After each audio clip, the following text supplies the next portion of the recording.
شهدت الأسواق التونسية في الآونة الأخيرة موجة من ارتفاع أسعار اللحوم الحمراء، مما أثر بشكل ملحوظ على القدرة الشرائية للمواطنين. وفي خطوة تهدف إلى مواجهة هذا التحدي وتخفيف الأعباء عن المستهلك التونسي خلال شهر رمضان القادم، أعلن رئيس الغرفة الوطنية للقصابين أحمد العميري عن مبادرة جديدة تهدف إلى تخفيف أسعار اللحوم في السوق المحلية،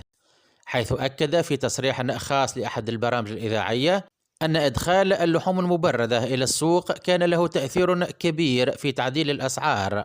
إذ أن الأسعار بدأت بالاستقرار بعد ارتفاعها الملحوظ نتيجة لتقلبات السوق.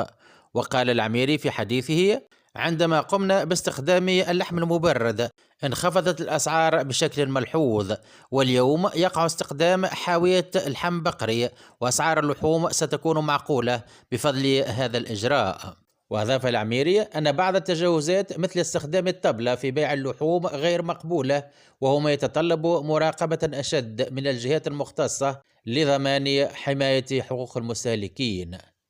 كما كشف العميري عن الأسعار الجديدة التي سيتم تطبيقها في السوق المركزية، حيث ستشهد السوق تخفيضات ملحوظة على اللحوم الحمراء، وستكون الأسعار الجديدة كما يلي: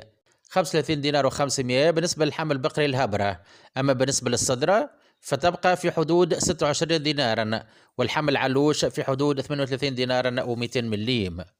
كما أضاف العميري أن الأسعار ستكون سارية بموجب التعريف المحددة من وزارة التجارة، وأكد أن الهدف من هذه التخفيضات